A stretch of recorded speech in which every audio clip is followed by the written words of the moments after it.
नमस्कार दोस्तों, स्वागत है आपका अपने YouTube चैनल विद्यार्थी ट्यूटोरियल में। आज क्लास 12 फिजिक्स टर्म 2 का स्टार्ट करते हैं। फर्स्ट है इसमें ऑप्टिक्स। ऑप्टिक्स में आ रहा है आपका ray optics and optical instrument.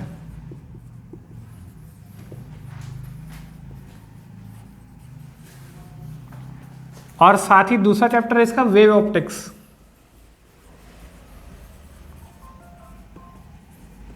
First chapter से हम शुरुआत करते हैं, ठीक है। इसका नाम है रे ऑप्टिक्स। रे ऑप्टिक्स से शुरुआत करते हैं। रे ऑप्टिक्स में रिफ्रैक्शन वाला पार्ट आया, रिफ्लेक्शन वाला इस बार सिलेबस में नहीं है, ठीक है। तो एक बार रिफ्रैक्शन को समझने से पहले साइन कन्वेंशन देखते हैं, जो कि आपने 10th में तो पढ़ ही लिया होगा। एक बार साइन कन्वेंशन है सभी के।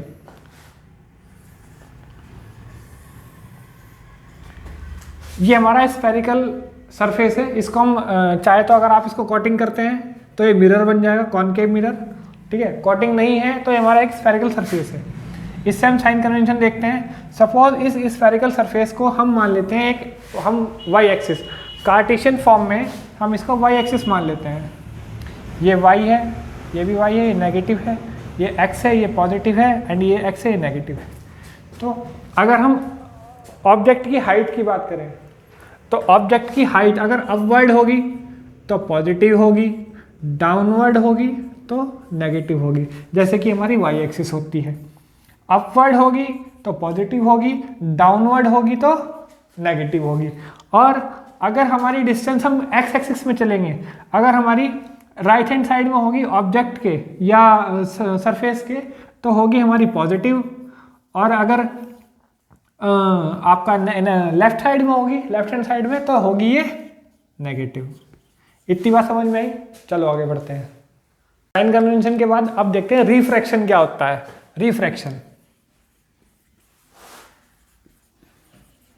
रिफ्रैक्शन इसमें एक वर्ड यूज होता है ऑप्टिकल डेंसिटी। ऑप्टिकल डेंसिटी और ऑप्टिकली डेंसर मीडियम या रेयरर मीडियम, ठीक है। इसमें दो मीडियम होते हैं, जैसे मैं बताऊं। यह है मीडियम 1, इसको हमने M1 बोल दिया, सॉरी N1, और यह है मीडियम 2 N2, ठीक है। लाइट रे हमारी यहाँ से आई है, ये इस पॉइंट पे इंटरसेक्ट हुई है। इस पॉइंट पे इंटरसेक्ट होने के बाद इंसिडेंस रे का कुछ पार्ट पार्शियली तो रिफ्लेक्ट हो जाता है और कुछ जो है वो रिफ्रैक्ट हो जाता है अंदर की साइड मीडियम में। जब लाइट उसके इंटरफेस से, दो मीडियम का जो इंटरफेस से जब गुजरने के बाद लाइट रे की स्पीड चेंज हो जाती है। यहाँ पे अगर हम नॉर्मल डालें, ठीक है, ये होता है हमारा angle of incidence, angle of refraction and angle of reflection, ठीक है। एंगल ऑफ रिफ्रैक्शन अगर हम इसमें लॉ की बात करें, ठीक है, रिफ्रैक्शन में क्या होता है, जैसे हमारी ये लाइट रे आई, इंसिडेंस हुई, और मीडियम पे आने के बाद अगर ये हमारा रेयरर मीडियम है, ये हमारा डेंसर मीडियम है। अगर लाइट रे रेयरर मीडियम से डेंसर मीडियम तक जा रही है तो रिफ्रैक्टेड रे नॉर्मल की तरफ को बेंड होगी, बेंड टुवर्ड्स द नॉर्मल। और अगर डेंसर मीडियम से रेयरर मीडियम की तरफ जा रही है तो it bends away from the normal. इतनी बात समझ आई। अगर हम इसको इंसिडेंस रे को डॉटेड लाइन से आगे बढ़ाएं तो इस रे को बोलते हैं हम एमर्जेंट रे। क्या बोलते हैं? एमर्जेंट रे। और ये जो इन दोनों के बीच का डिस्टेंस होता है इसको बोलते हैं लेटरल डिस्प्लेसमेंट। और ये एमर्जेंट रे इंसिडेंट रे के पैरेलल चलती है हमेशा। इतनी बात क्लियर हुई। चलो आगे बढ़ते हैं। इसमें दो लॉ दिए हैं। पहला लॉ तो ये है कि एंगल ऑफ इंसिडेंस रे, रिफ्रैक्टेड रे, और ये जो पॉइंट ऑफ इंटरफेरेंस है ये सेम प्लेन पे लाई करता है। दूसरा है स्नेल्स लॉ। स्नेल्स लॉ ये कहते हैं कि sine I upon sine R. Sine I means यानी कि एंगल ऑफ इंसिडेंस को हम साइन फंक्शन में अगर लिखें और एंगल ऑफ रिफ्रैक्शन को हम साइन फंक्शन में लिखें तो ये होता है हमारा, इसका रेशियो इक्वल होता है हमारा refractive index of second medium with respect to first, ठीक है। 10th क्लास में आपने पढ़ा होगा refractive index of second medium with respect to first is equal to speed of medium, speed of light in medium 1 and speed of light in medium 2। ठीक है, समझ में आई बात। रिफ्रैक्शन ऑफ लाइट के बाद हम बढ़ते हैं आगे। मैंने आपको बताया था कि एक वर्ड होता है ऑप्टिकल डेंसिटी। ऑप्टिकल डेंसिटी होता है हमारा कि speed of light in medium 1 और स्पीड ऑफ लाइट मीडियम 2 का रेशो। जैसे कि अगर मैंने कहा स्पीड ऑफ लाइट मीडियम 1 में कितनी है, सपोज v1 है, और मीडियम 2 में कितनी है, तो v2 है, तो ये मेरा हो जाएगा ऑप्टिकल डेंसिटी। अगर मैं कहूँ रेयरर मीडियम को तो वो ऑप्टिकली रेयरर मीडियम है, और अगर डेंसर मीडियम की बात करूँ तो वो ऑप्टिकली रेयरर मीडियम है। अच्छा चलो आगे बढ़ते हैं। मैंने कहा ये मेरा रिफ्रैक्टिव इंडेक्स है, जो मैंने लिखा था sine I n21 is equal to sine I upon sine R. ये मेरा refractive index of medium second with respect to 1। अगर मेरे पास 3 मीडियम है, अगर मेरे पास 3 मीडियम है, चलो पहले 2 मीडियम की देखते हैं। 2 मीडियम है, एक मीडियम का रिफ्रैक्टिव इंडेक्स है n21 और दूसरे का है n12, तो ये एक दूसरे के इनवर्सली प्रोपोर्शनल होंगे। वो कैसे होंगे, यानी कि medium refractive index of medium 1 with respect to वो medium 2 with respect to 1 is equal to 1 upon refractive index of medium 1 with respect to 2। ये एक कंसेप्ट है। अगर मेरे पास 3 मीडियम है, यानी कि मेरे पास है एक refractive index of medium 3 with respect to 2, तो ये इक्वल हो जाएगा हमारे refractive index of medium 3 with respect to medium 1 multiply refractive index of medium 2 with respect to 1।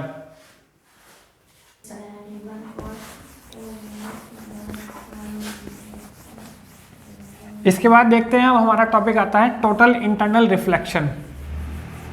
चलिए अब टोटल इंटरनल रिफ्लेक्शन को समझते हैं कि ये क्या होता है। हमारे पास एक ये मीडियम 2 है और एक ये है मीडियम 1। एक लाइट रे हमारी यहां से आई और ये पूरी हमारी रिफ्रैक्ट हो गई। ये हमने नॉर्मल डाला, ये रिफ्रैक्ट हो गई अवे फ्रॉम द, ये एंगल ऑफ इंसिडेंस और एंगल ऑफ रिफ्रैक्शन। ठीक है, अगर हमारा एंगल ऑफ इंसिडेंस छोटा होगा तो हमारा एंगल ऑफ रिफ्रैक्शन बड़ा होगा। हमने यही एंगल ऑफ इंसिडेंस को थोड़ा सा और बढ़ाया, तो हमने देखा कि कुछ रे तो हमारी अंदर रिफ्लेक्ट हो गई और कुछ रे हमारी बाहर रिफ्रैक्ट हो गई। Sorry, away from the normal ना, दिस वे।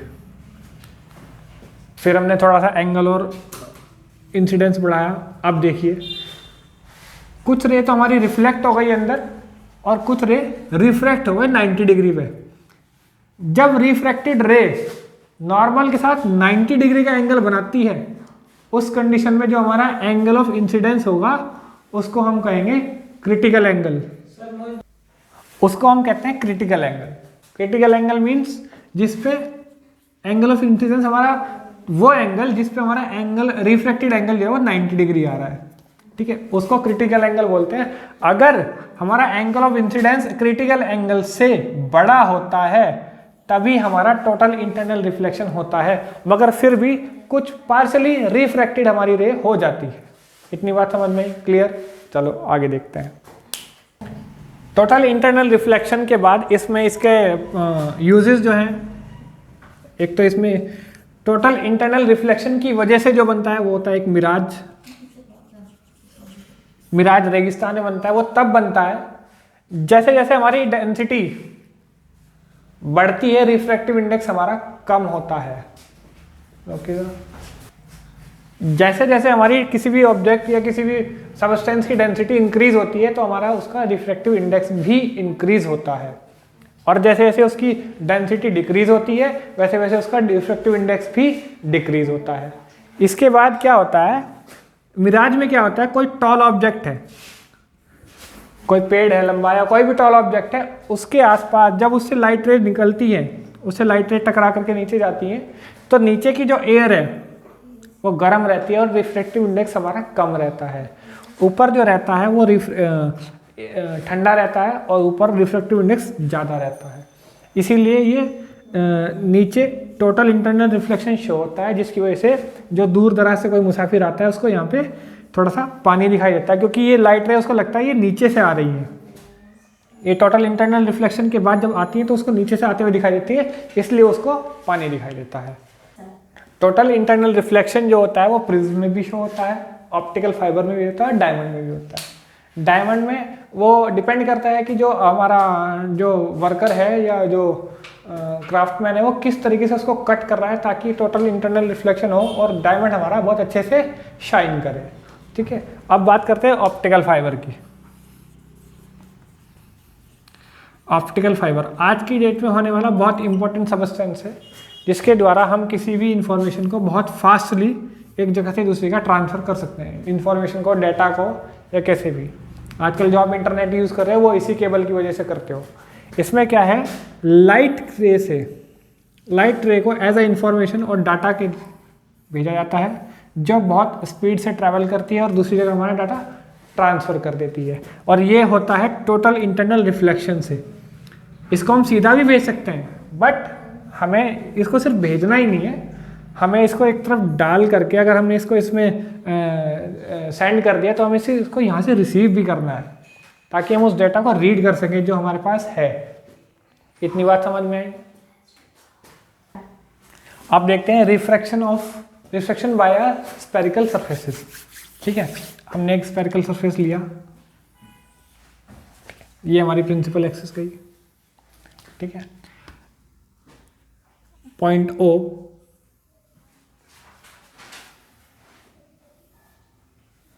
ठीक है, हमने यहाँ पे नॉर्मल डाल दी, ये हमारा एंगल ऑफ इंसिडेंस। ठीक, और ये हमारा एंगल ऑफ रिफ्रैक्शन। नॉर्मल को हम डॉटेड बना देते हैं।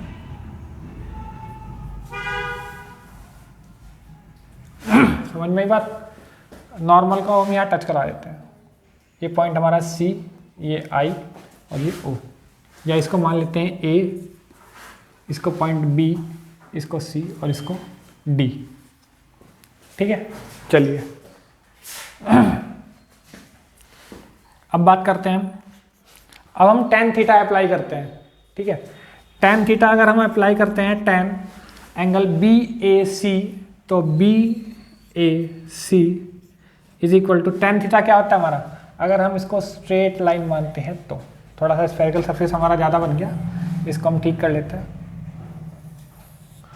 ठीक है, ये हमारा अलग मीडियम है N2, ये N1 मीडियम है। ठीक है, बात करते हैं, चलिए tan BAC क्या हो जाएगा हमारा, इसको हमने M पॉइंट मान लिया। ठीक है, तो परपेंडिकुलर अपॉन बेस होता है, परपेंडिकुलर क्या हो गया BM, बेस क्या हो गया AM।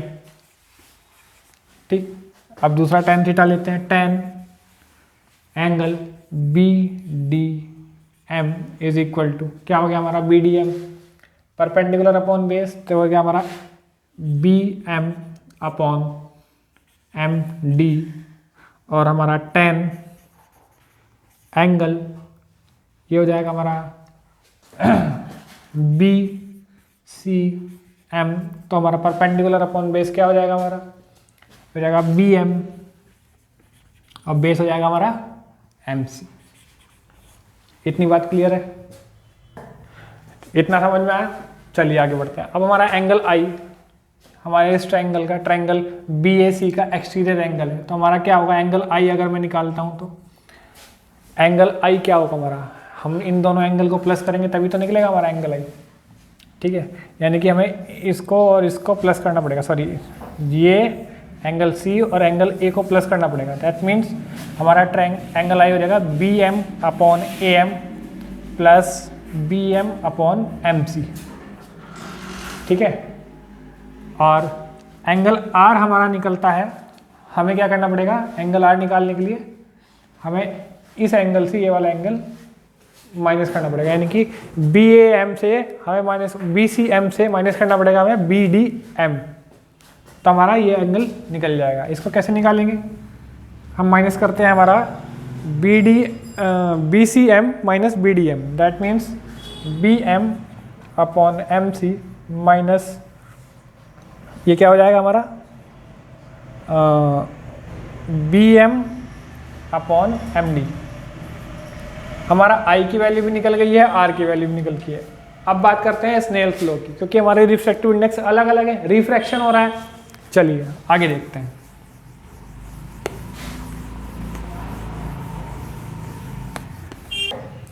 स्नेल्स लॉ से देखते हैं, हमारा होता है sine I upon sine R is equal to n/1।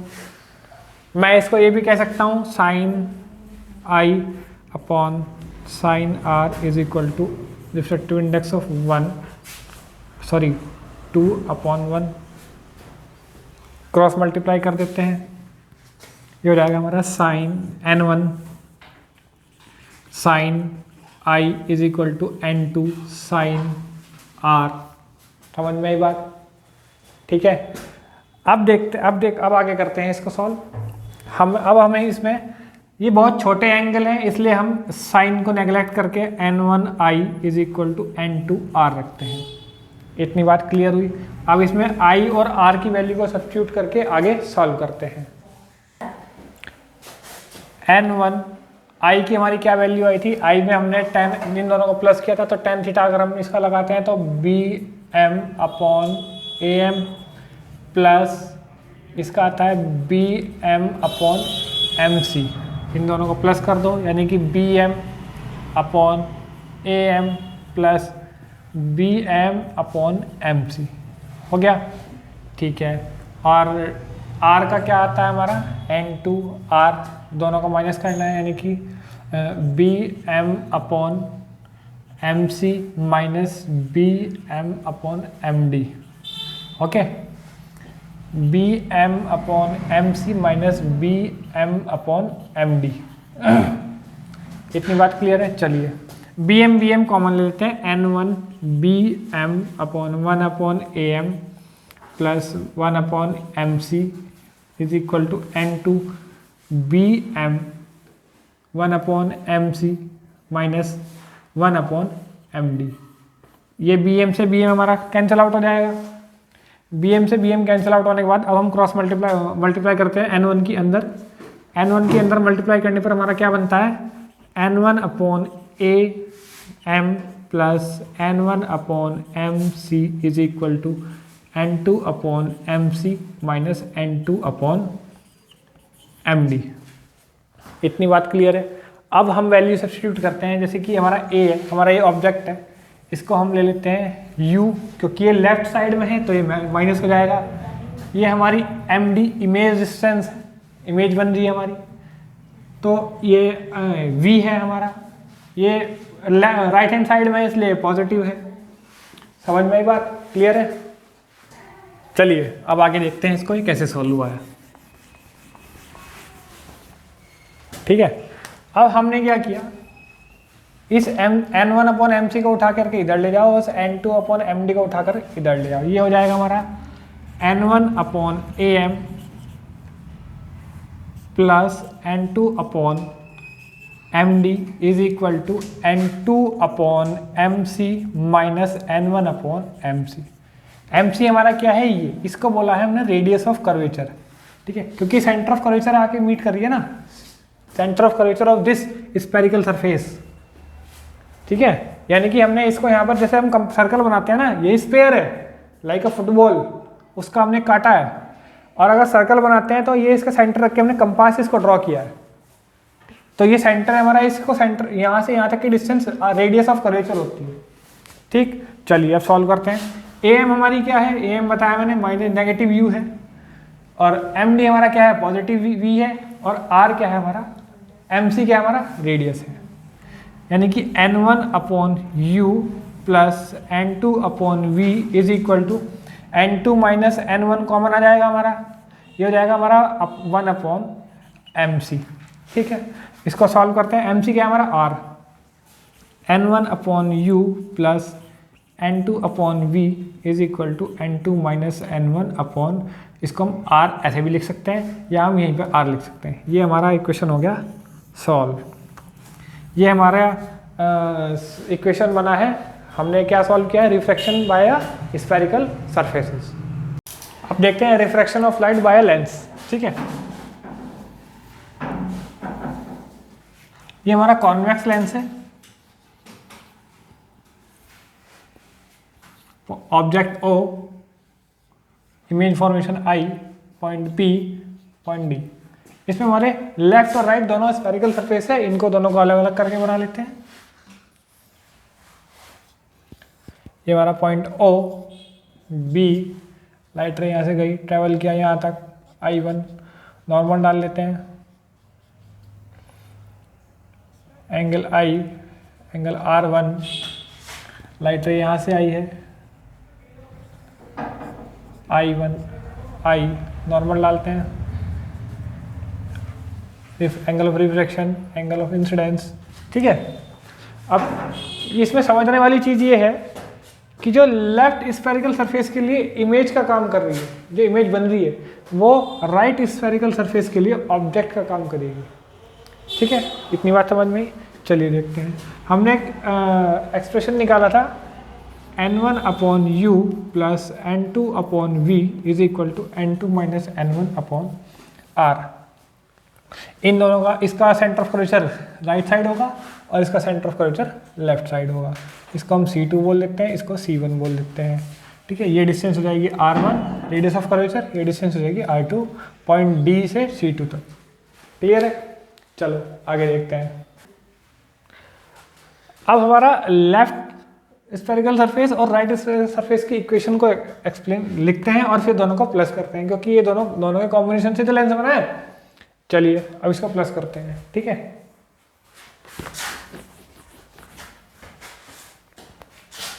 ये हो जाएगा हमारा n1, ये हमारा रिफ्रैक्टिव इंडेक्स यहाँ पर n1 है, यहाँ पर n2 है, यहाँ पर n2 है और यहाँ पर n1 है।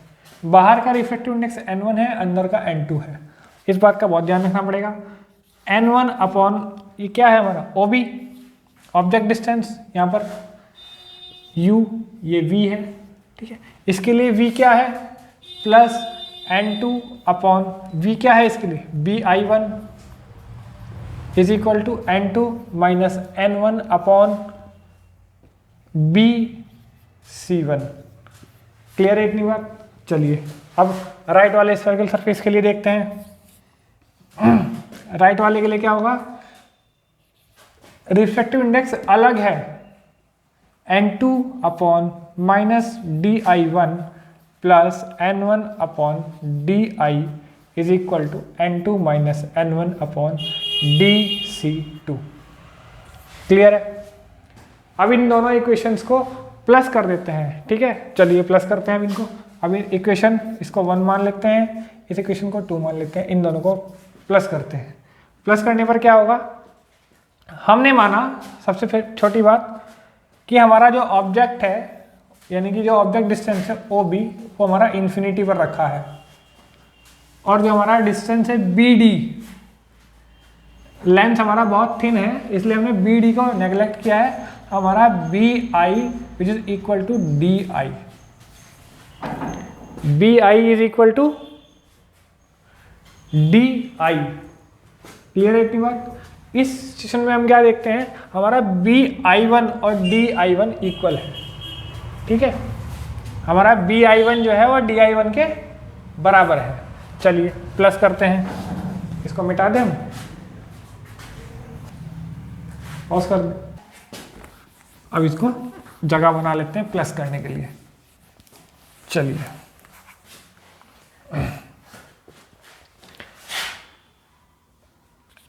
n1 upon OB plus n2 upon BI1 is equal to n2 minus n1 upon BC1 plus n2 upon minus DI1 plus n1 upon DI is equal to n2 minus n1 upon DC2। Clear है? चलिए plus करते हैं, n1 upon OB plus n2 upon BI1 plus n2 upon minus DI1, ठीक है, plus n1 upon DI is equal to n2 minus n1, common ले लिया, ये हो जाएगा 1 upon BC1 plus 1 upon DC2। 2। Clear है? अब देखते हैं इसमें कि ये क्या होगा। ठीक है, हमारा BI1 और DI1 इक्वल है तो हमारा ये कट जाएगा, क्योंकि ये नेगेटिव है ये पॉजिटिव है, कैंसिल आउट हो जाएंगे। ठीक है, अब ये जाएगा हमारा N1/OB plus N1/DI is equal to N2 minus N1। BC1 क्या है हमारा? R1 पॉजिटिव है क्योंकि लेफ्ट हैंड साइड है sign according to sign convention. ठीक है, और R2 हमारा क्या है? नेगेटिव है, तो 1/R1 माइनस 1/R2। माइनस इसलिए आएगा क्योंकि R2 हमारा नेगेटिव है। इतनी बात समझ में आई। अब इसको देखते हैं आगे। अब इसमें क्या होगा? ये OB क्या है हमारा? N1/OB। OB हमारा इन्फिनिटी पे है, इसको तो हम अगर हमारा ऑब्जेक्ट इन्फिनिटी पे रखा हुआ है तो इमेज कहाँ बनेगी? फोकस पे। तो DI मेरा क्या हो गया? Focal length. फोकल लेंथ हो जाएगी। ठीक है, तो N1 तो हमारा नेगलेक्ट हो जाएगा, तो N1/F DI हमारी फोकल लेंथ हो गई is equal to N2 minus N1 1/R1 minus 1/R2। Clear है इतनी बात? चलिए, ये हमारा हो गया लेंस मेकर फॉर्मूला। लेंस बनाया ना हमने दोनों स्फेरिकल सरफेस को ऐड करके, इसी को बोलते हैं लेंस मेकर फॉर्मूला। इसमें हम इसको आगे कैसे लिख सकते हैं? N1/F is equal to N2 minus N1 है, मैंने लिखा इसको N refractive index of second with respect to 1 और माइनस 1/R1 माइनस 1/R2। अब ये कैसे आया? ये ऐसे आया, refractive index of second with respect to 1 क्या होता है? साइन I/sin R होता है, और N1 और N2 का रेशियो होता है। ठीक है, इसको हम इस तरीके से भी लिख सकते हैं। समझ आई बात? क्लियर है? चलो, इस वीडियो को यहीं तक रखते हैं। ये पार्ट 1 है। अगली वीडियो में इस चैप्टर में जो ऑप्टिकल इंस्ट्रूमेंट है, यानी कि सिंपल माइक्रोस्कोप, कंपाउंड माइक्रोस्कोप, ये सब पार्ट 2 में पढ़ेंगे। ठीक है, वीडियो अच्छी लगी हो तो सब्सक्राइब करें, लाइक करें, शेयर करें। Thank you.